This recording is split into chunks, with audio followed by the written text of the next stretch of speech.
En Tanzanie vivent près de la moitié des lions qui subsistent sur la Terre. On vient du monde entier pour admirer dans les parcs nationaux ce roi de la faune africaine.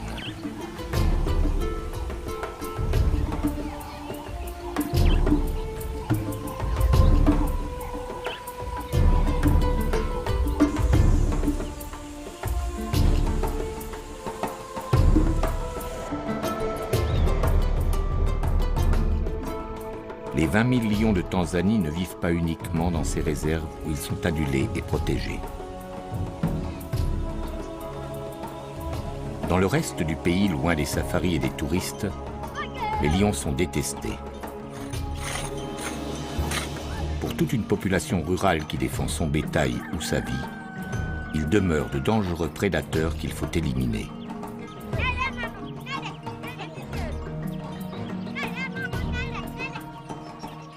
Chaque semaine, un homme meurt, victime de l'attaque d'un félin. Et chaque jour, lorsque les hommes se défendent ou se vengent, un lion est tué. C'est ici, dans cette vaste étendue de hauts plateaux, au pied du Kilimandjaro, que le face-à-face entre les hommes et les lions est le plus tendu.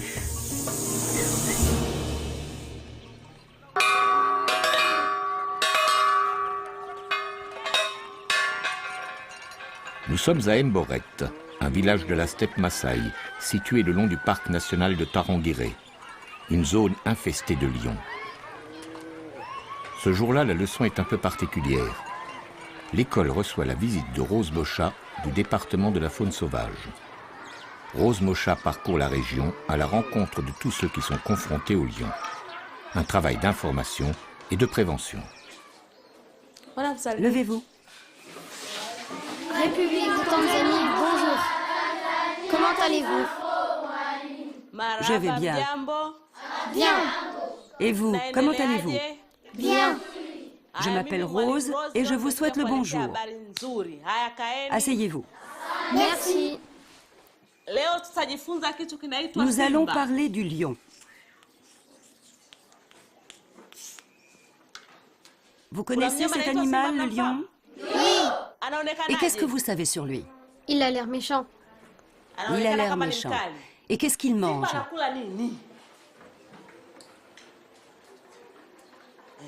Toi, là derrière. De la viande. Il mange de la viande. De ce côté derrière? Des gazelles. Des gazelles. Là-bas? Des zèbres. Des zèbres, très bien. Vas-y, dessine-nous un lion.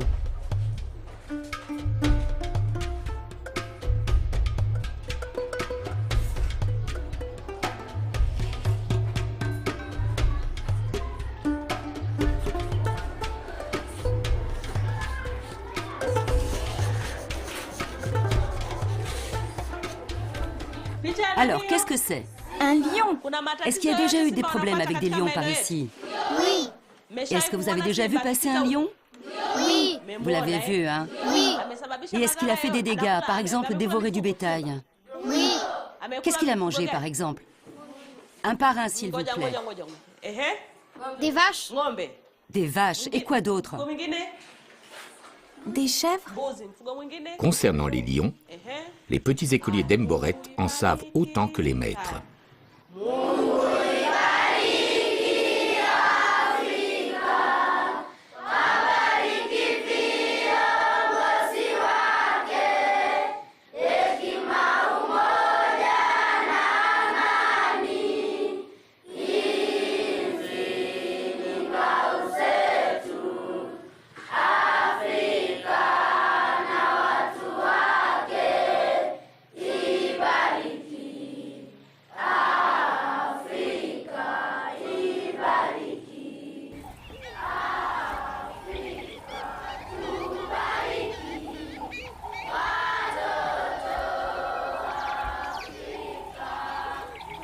Ces enfants ne fréquentent pas l'école tous les jours.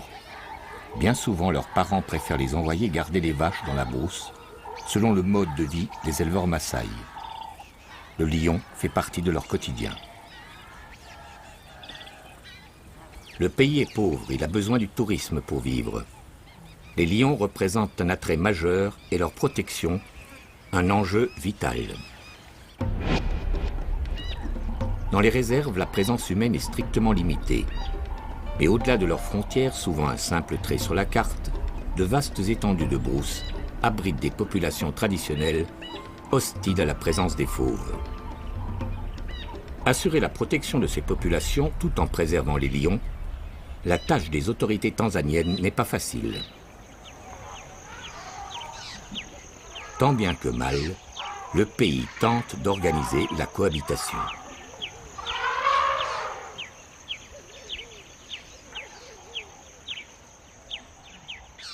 Dans ce conflit entre les hommes et les lions, Bernard Kisui est dédié à la surveillance des félins. Son travail consiste à localiser les différents groupes de lions et à suivre leurs déplacements. Ce matin, Bernard part à la recherche d'une famille de lions qu'il n'a pas vue depuis plusieurs jours. Il est bien possible que les lions soient sortis des limites du parc. Je vais mettre en marche ce récepteur, là. Et on va voir si ça fonctionne.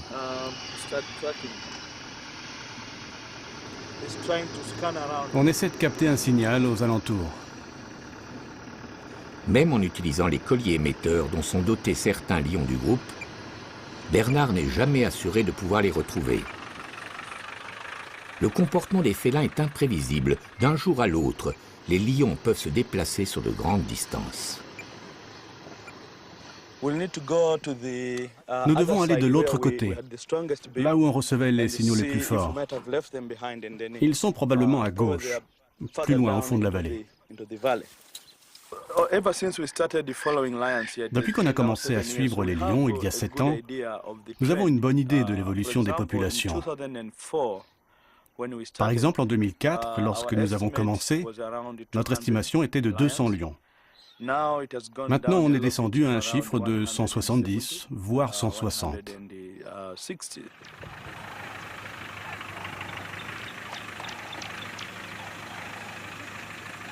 Bernard a fait ses études de biologiste aux États-Unis, mais il sait aussi décrypter les traces de la brousse, comme celles inscrites ici, dans le sable d'une rivière asséchée. Ces empreintes vont lui permettre de remonter la piste des félins. Attention, il y a des éléphants.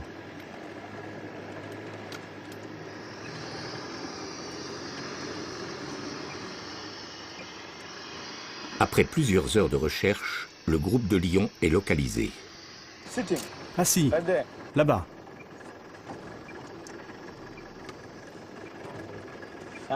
Enfin. Ils sont 4. Laissez-moi vérifier.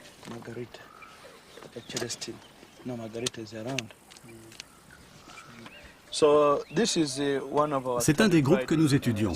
Nous l'avons baptisé Altipiano. Là, ils sont à l'intérieur du parc, mais il y a quelques jours, on les a trouvés en dehors. Ça, ce sont les fiches d'identification de ce groupe. Vous voyez, ce clan était composé de beaucoup d'individus. Mais aujourd'hui, il n'en reste que 5.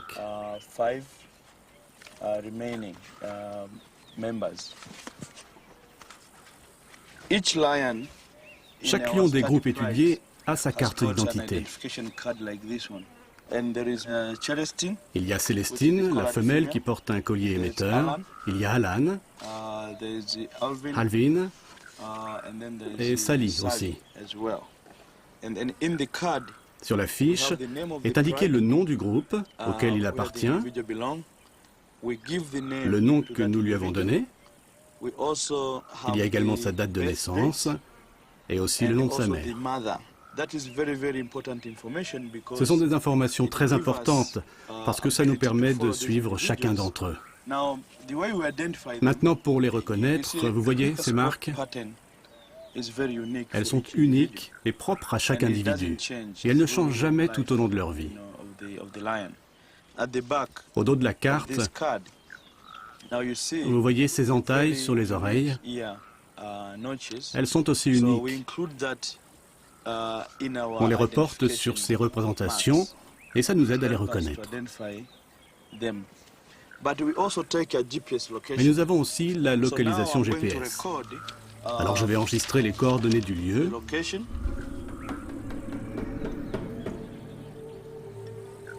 Et noter aussi l'heure.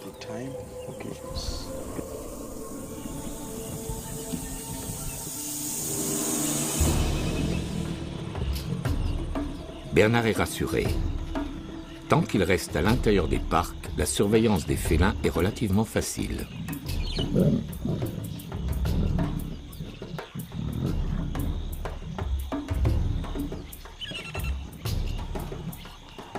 Mais tous les lions ne vivent pas dans les parcs.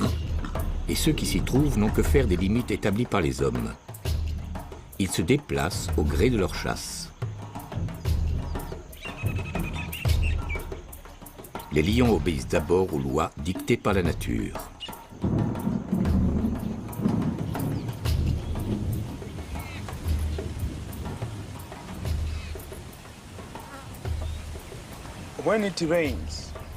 Lors de la saison des pluies, c'est-à-dire autour de novembre, décembre et jusqu'en mai,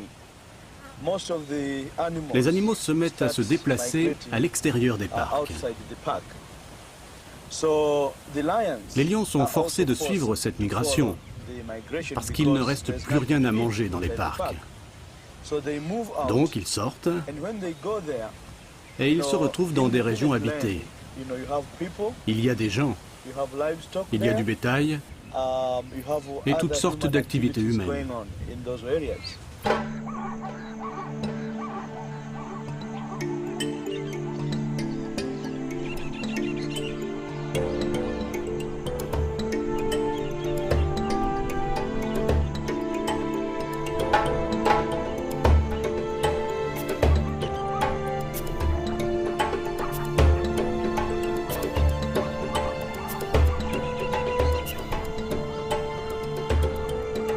Dans les grandes plaines du parc du Tarangire, à la fin de la saison sèche, en novembre ou en décembre, les points d'eau se sont fait rares. Pour le gibier habituel des lions, les buffles, les gnous, les zèbres, aller boire est devenu plus dangereux.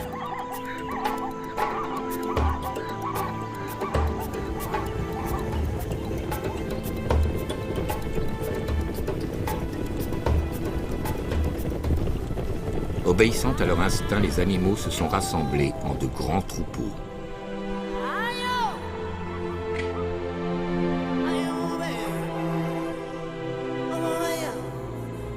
Aux premières pluies, un rituel immuable bouleverse totalement la vie de la savane. Le début de la grande migration. Un spectacle unique au monde qui voit des centaines de milliers d'herbivores se mettre en marche à la recherche de nouvelles prairies. Bientôt, les troupeaux franchissent les limites du parc et quittent ces espaces protégés. Dans la steppe Maasai, le moment du face-à-face est arrivé.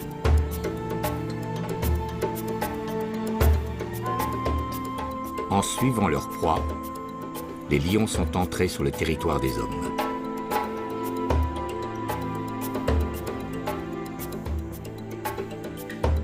Ils vont y rencontrer des éleveurs, des enfants comme les écoliers d'Emboret, des paysans, tous ceux qui occupent la savane et qui, comme eux, jouent leur survie au quotidien.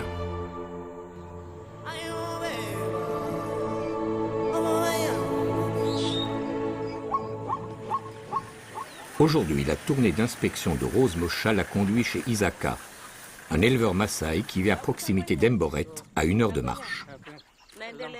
Dans le passé, Isaka s'est déjà plaint d'attaques sur son bétail. Vous avez combien de vaches? J'ai 30 vaches. Il n'y a jamais de lions qui viennent par ici? Si, ça arrive, mais on les fait fuir. Ah, vous arrivez à les chasser. Comment faites-vous pour les faire partir? Quand on les entend rugir, soit on pousse des cris, soit on apporte des lampes et on fait de la lumière. Ah, ils s'enfuient.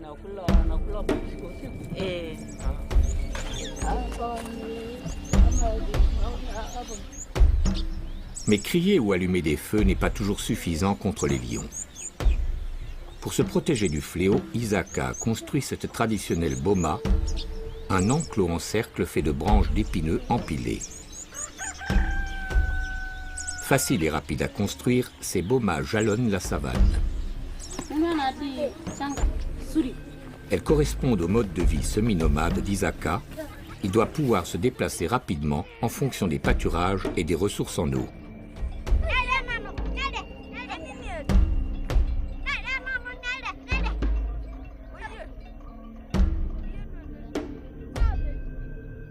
Avec cette boma, en théorie, la famille d'Isaka paraît protégée.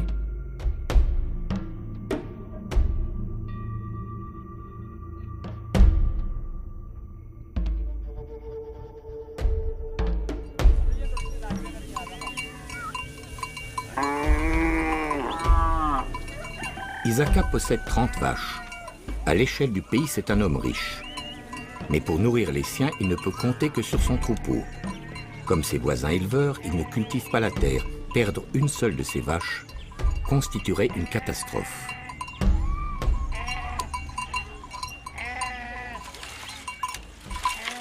À l'approche du soir, les membres de la famille d'Isaka se hâtent d'enfermer leurs bêtes.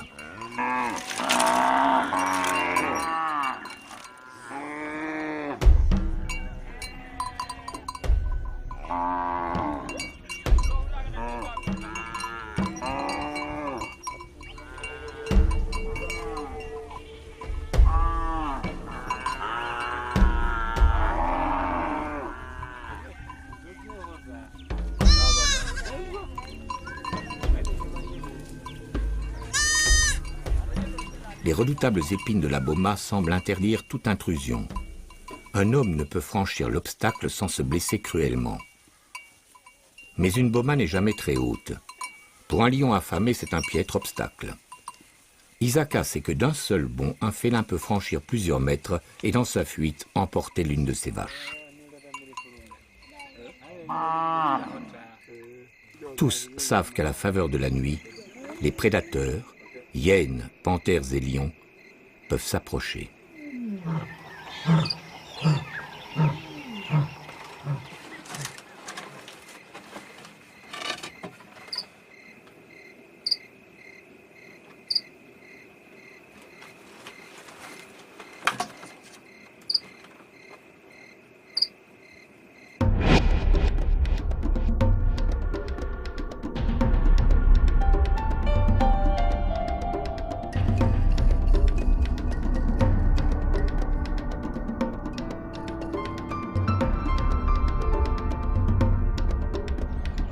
Lors de ces tournées, Rose s'adresse en priorité aux chefs coutumiers et aux responsables des villages. Ce jour-là, elle rencontre Suseika, le maire de Lobosiret. Comme vous le savez, nous habitons à la frontière du Tarangire, où se trouvent des animaux qui, eux, n'ont pas de frontières. Bien sûr. Les lions sortent du parc et viennent dans le village. Le jour, ils n'osent pas, mais la nuit, ils peuvent entrer dans les habitations. Il ne faut pas oublier que notre village est sur leur chemin, celui qui mène au parc de Manyara. Parfois, ces lions attaquent les gens et tuent le bétail. Cela nous pose un énorme problème. Donc, ce que vous dites, c'est que votre village se situe dans une sorte de corridor, de couloir entre Tarangire et Manyara. Un chemin que les lions empruntent pour aller d'un parc à l'autre. En faisant remarquer à Suseika que son village se trouve placé sur le chemin des lions, Rose aborde un sujet délicat. Les autorités veulent instaurer des corridors de protection, interdits à toute présence humaine. Ainsi, les hommes et les lions ne se partageraient plus les mêmes territoires. Voir leur village déplacé et les éleveurs obligés d'abandonner leur boma, parmi les Maasai et malgré les promesses de dédommagement, l'idée passe mal. Le désir de ces populations est bien de conserver leurs terres et leur mode de vie traditionnel.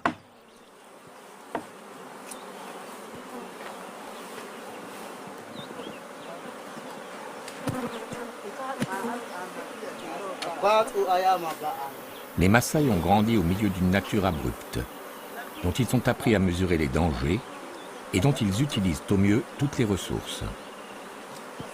Ainsi, ces villageois ont repéré un essaim d'abeilles à l'intérieur de ce baobab.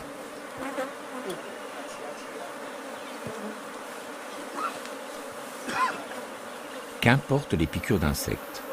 Le miel fournit un apport en calories bienvenu à ces habitants de la steppe dont le souci quotidien reste de se nourrir.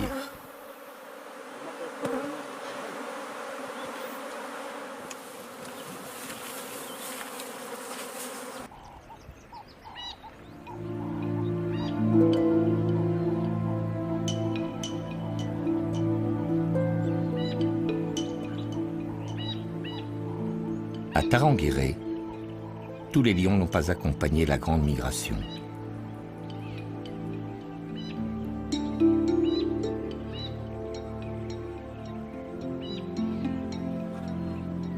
Dans le parc, en ce mois de février, une lionne est demeurée sur place, gênée par la naissance d'une portée de lionceaux.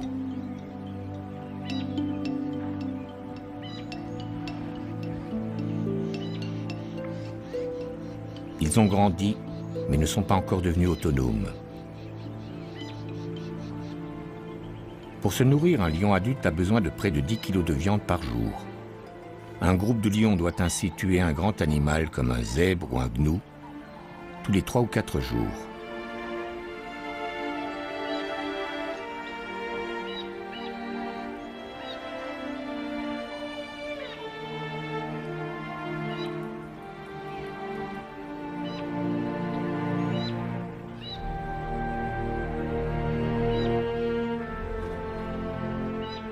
Or, avec la migration, le gibier a déserté la réserve et la viande manque.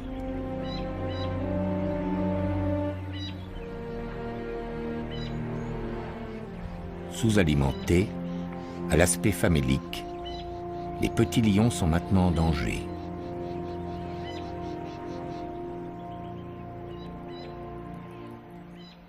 Sans relâche, la lionne guette.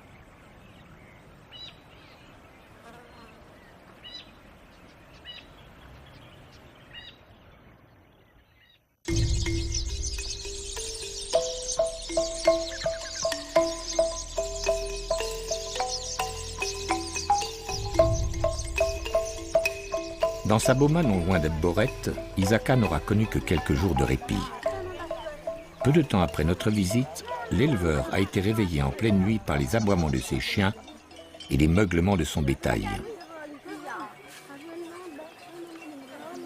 La boma de son voisin était attaquée. 2 lions ont pénétré dans l'enclos, y ont tué 2 vaches et ont commencé à les dévorer sur place. Dans la confusion, tout le bétail paniqué s'est enfui dans la brousse. Les hommes ont alors crié et apporté des lampes pour tenter de faire fuir les fauves, en vain.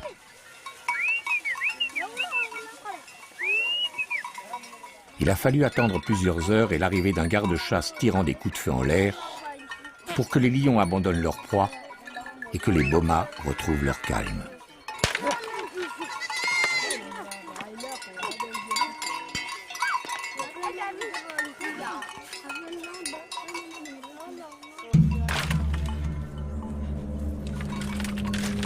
Pour le voisin d'Isaka, le bilan est lourd. 2 vaches tuées, c'est 800 000 shillings de pertes, près de 500 €. Plus d'1 an de travail au salaire moyen et aucune indemnité de prévue.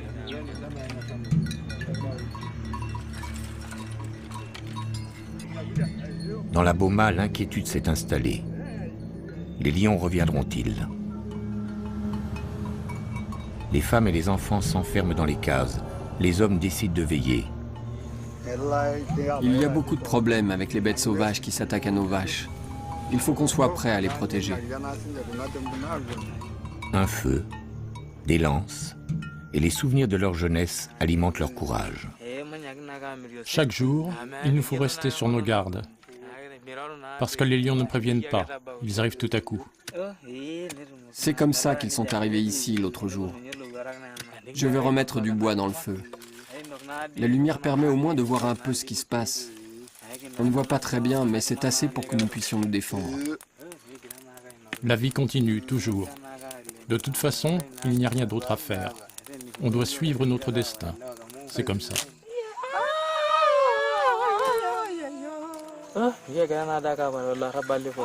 Quand on y pense, autrefois, on les tuait, les lions. Je me souviens d'un jour, on en a coincé un.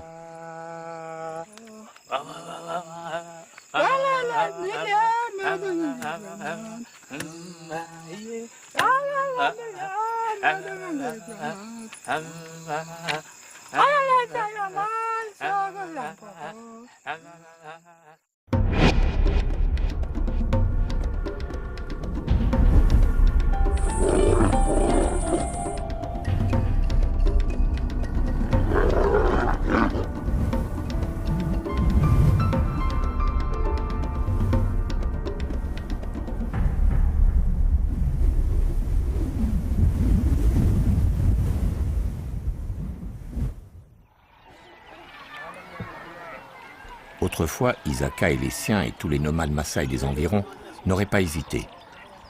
Ils auraient pisté les lions pour se venger.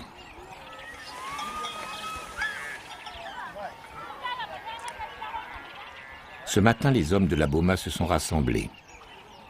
Ils savent qu'il leur est désormais interdit, sous peine de lourdes sanctions, de tuer les lions.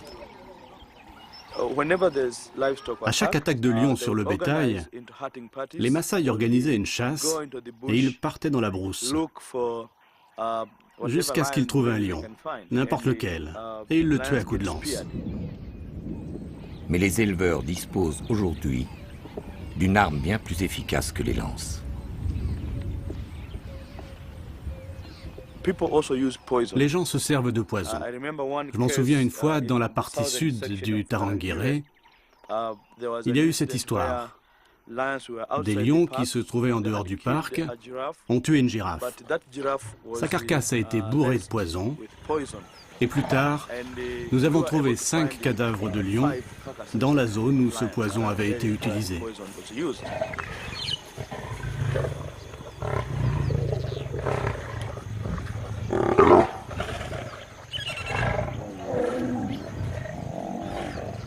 Lorsqu'ils tuent une proie, surtout si elle est importante, les lions ont pour habitude d'en dévorer une partie avant de revenir plus tard achever leur festin.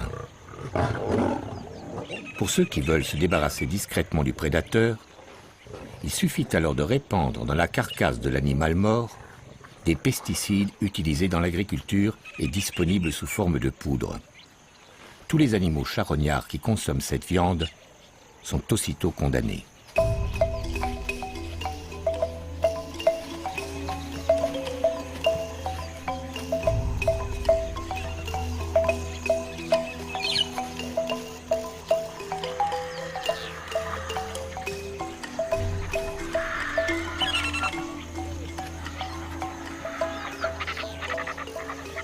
Alertés par la mort de lions, mais aussi par des hécatombes massives de vautours, de chacals et de hyènes, les autorités ont mené leur enquête.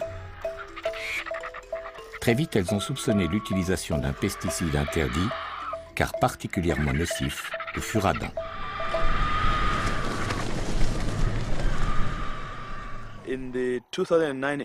Lors de cette affaire de girafe, nous avons pu faire des prélèvements. Nous les avons apportés à un laboratoire gouvernemental qui a pu vérifier. Et c'était du furadin qui avait été utilisé. Depuis, nous savons que dans cette région, le furadin est utilisé pour tuer des lions. Il y a environ 150 lions qui sont tués chaque année dans la steppe Maasai, ici, la région dont nous parlons. 150. Et on parle de ceux pour lesquels on retrouve les restes, les carcasses, et pour lesquels les témoins nous racontent avoir vu les lions morts. Mais il y a des lions qui ont été tués et dont on n'a pas connaissance et pour lesquels aucun rapport ne peut être fait. Donc on peut doubler le chiffre. De 150, on passe à peut-être 300 lions, tous victimes de l'aggravation du conflit entre les hommes et les lions. Nous devons voir comment on peut faire diminuer le braconnage, la chasse illégale, les empoisonnements, les pièges, tout ce genre de choses. C'est crucial pour sauver la population des lions. Lion population to be rescued.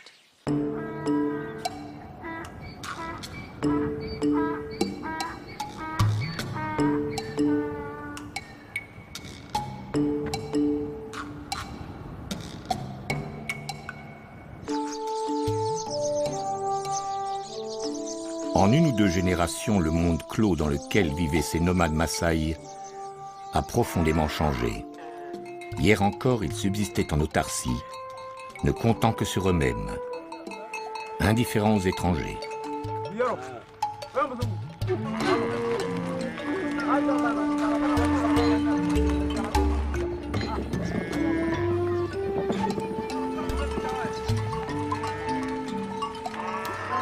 Mais la démographie a explosé.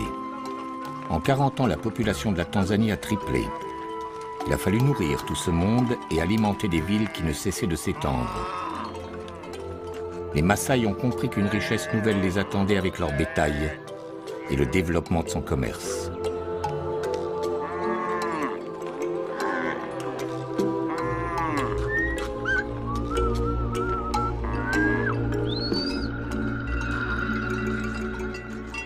Isaka, comme tous les éleveurs de sa région, se rend maintenant régulièrement dans la grande cité du Nord, à Arusha.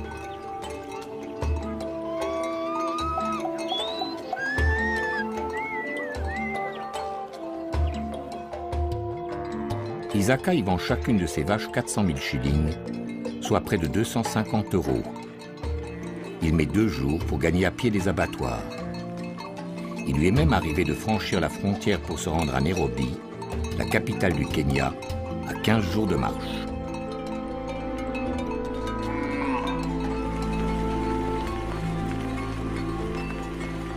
La steppe Maasai voit défiler sans cesse ses grands troupeaux de bovins.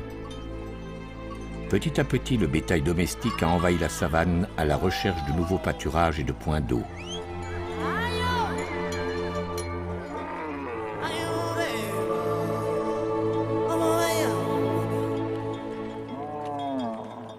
Pour nourrir les villes, il a fallu repousser toujours plus loin la faune sauvage, réduisant ainsi inéluctablement son espace vital.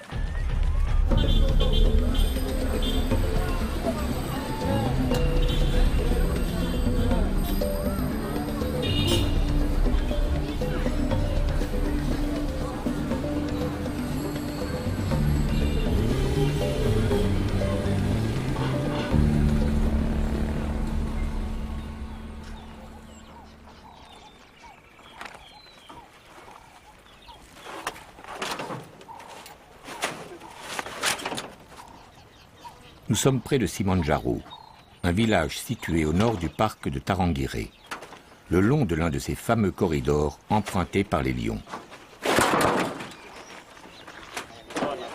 Ce jour-là, on charge dans un camion des rouleaux de grillage, un moyen de protection rudimentaire qui semble évident dans une société contemporaine, mais qui financièrement reste hors de portée des éleveurs de la steppe.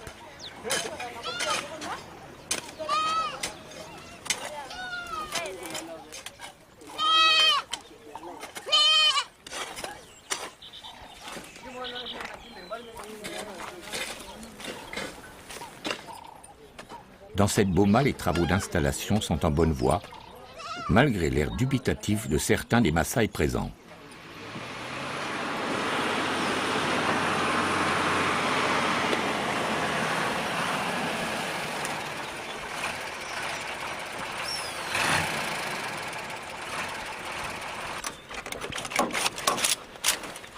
Mais lorsqu'arrive le camion, Toima, le chef du village, et tous les membres de sa famille mettent la main à la pâte. Ils ont parlé avec des voisins déjà équipés et le téléphone de la savane a parfaitement fonctionné. Une boma solide est alors érigée. Le fil de fer remplace les épines.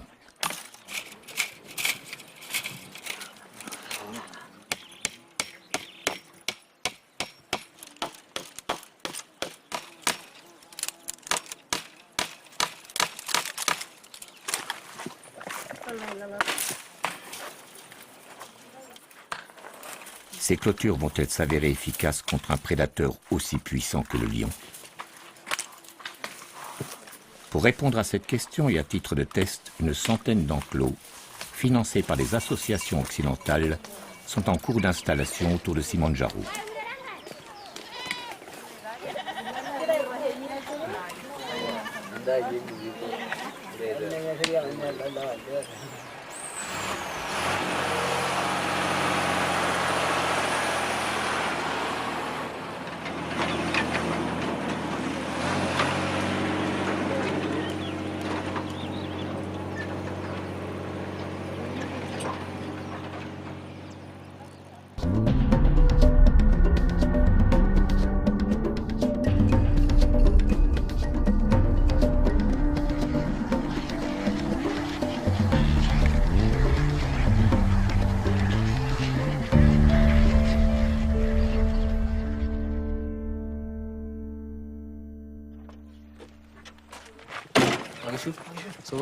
Bonjour, comment ça va?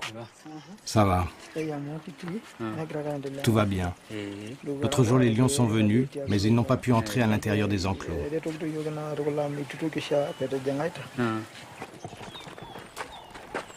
Dans les bomas déjà équipés, les autorités viennent aux nouvelles et inspectent les clôtures. Les premiers résultats semblent encourageants. Déconcertés par les fils de fer, les lions se sont éloignés. 1 millier de bomas seront bientôt grillagés. Maintenant, grâce à cette clôture, ils sont tranquilles. Les animaux sauvages n'attaquent plus le bétail. Oui, depuis tout va bien. C'est beaucoup mieux parce que nous pouvons dormir tranquilles. Et les animaux aussi.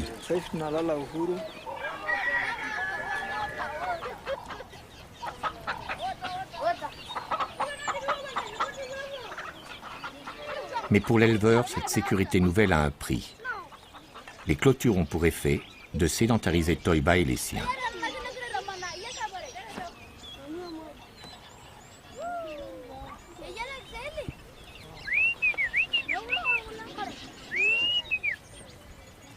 Le fil de fer va les éloigner encore un peu plus de leur passé de nomades.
Dans le parc de Tarangire, la lionne accompagnée de ses jeunes cherche toujours à se procurer de la nourriture.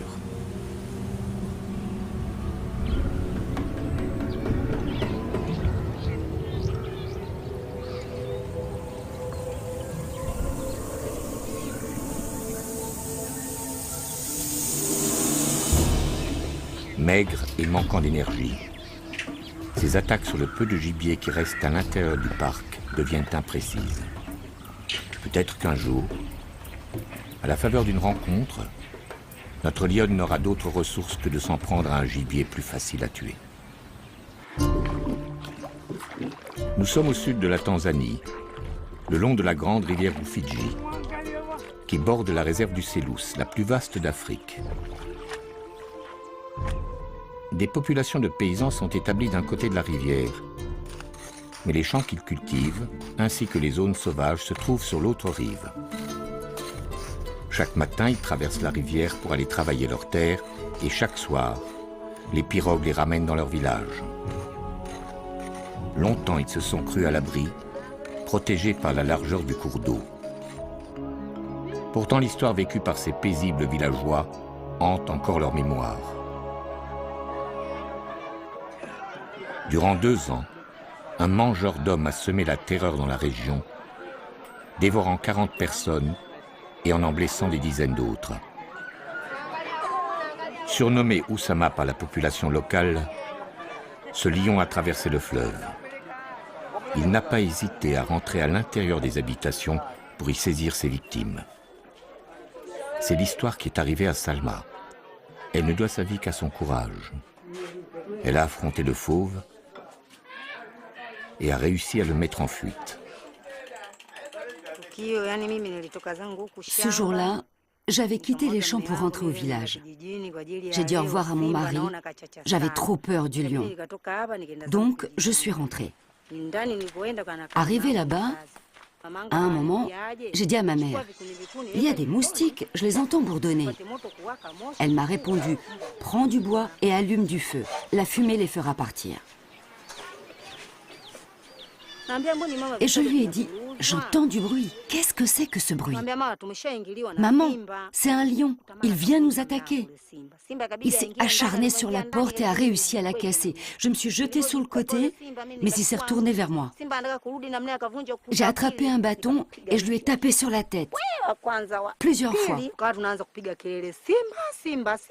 Et nous avons hurlé, « Un lion, un lion, un lion !» Alors, le lion s'est sauvé, tout le monde est arrivé. En partant, il m'a lacéré l'épaule. Il y avait beaucoup de sang. Le lendemain, on m'a emmené à l'hôpital. Salma a eu beaucoup de chance. L'épaule déchirée, elle a pu être soignée rapidement. Les blessures occasionnées par les lions sont souvent mortelles. Leurs griffes transportent de nombreuses bactéries qui provoquent des septicémies foudroyantes.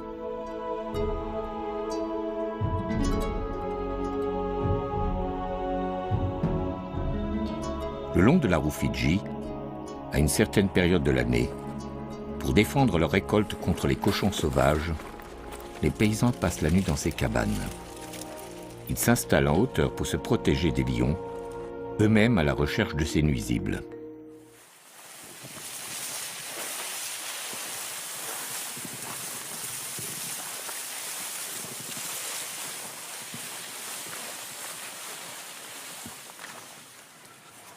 Oussama le lion ne s'intéressait pas aux sangliers. Il avait pris goût à la chair humaine.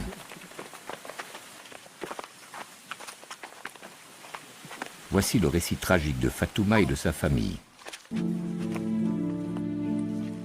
À l'âge de 20 ans, la jeune femme menait la vie sans histoire d'une paysanne de la Rufiji. Puis par 2 fois, son chemin a croisé celui du mangeur d'hommes. Si le destin a épargné la jeune femme, Fatouma reste marquée par les nuits d'horreur qu'elle a vécues. Aujourd'hui, elle traverse toujours la rivière pour continuer à cultiver les champs, situés du côté des espaces sauvages. Fatouma a refait sa vie et a fondé une nouvelle famille. Mais elle serre bien fort dans ses bras son dernier-né. Ce jour-là, quand mon mari a voulu rentrer vers la maison, il a croisé le lion. Il a crié et des gens ont entendu ses cris. Mais à ce moment-là, ils ont pensé que c'était des cris d'ivrogne. 3 jours plus tard, il n'était toujours pas rentré chez nous. Des gens se sont mis à le chercher dans toute la vallée. On n'a retrouvé que des restes. Voilà ce qui est arrivé à mon mari.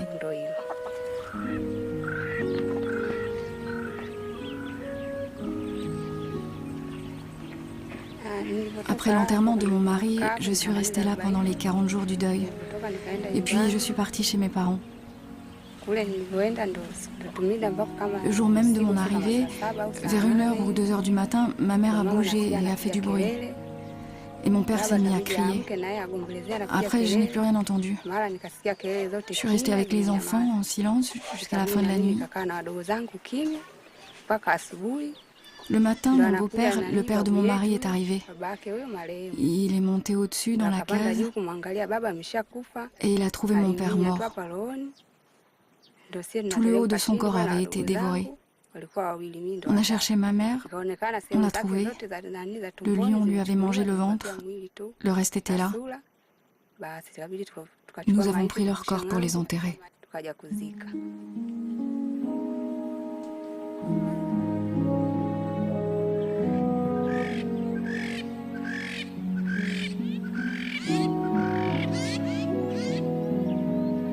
Le lion a finalement été abattu, une bénédiction pour toute cette région. Je m'en souviens très bien. Quand le lion s'est jeté sur nous pour nous attaquer, nous avons pu lui tirer dessus juste avant qu'il nous atteigne. Nous étions 6 ou 7. Et là, le lion est tombé. Et tout le monde a continué à tirer sur lui. Voilà l'histoire de ce lion qui a semé la terreur dans cette région pendant 3 ou 4 ans.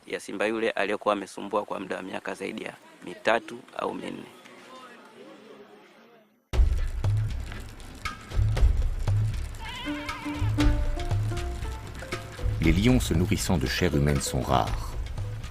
Un tueur en série comme Oussama reste un cas extrême.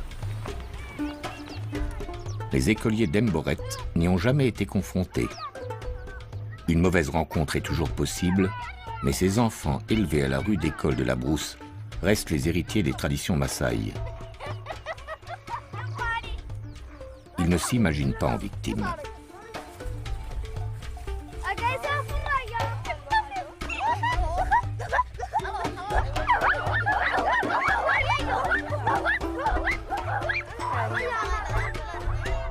Dans la steppe Maasai, la confrontation entre les hommes et les lions semble à son paroxysme. Les autorités en ont conscience. Il faut agir.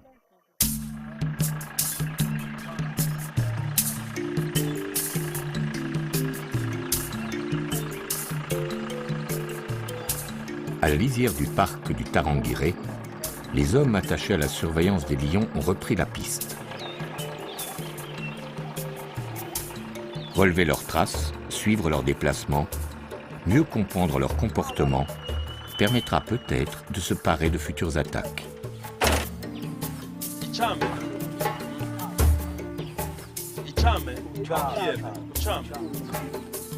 Comme dans les Boma, l'apaisement du conflit passe par un travail de terrain.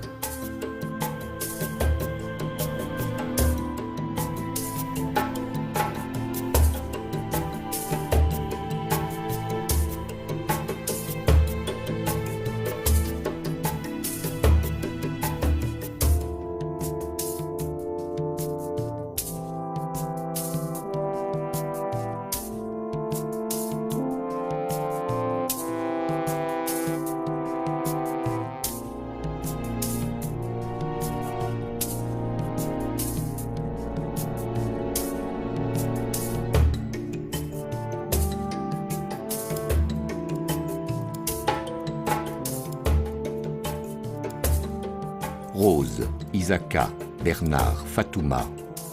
Les enfants d'Emboret, tous ont une histoire particulière avec les lions.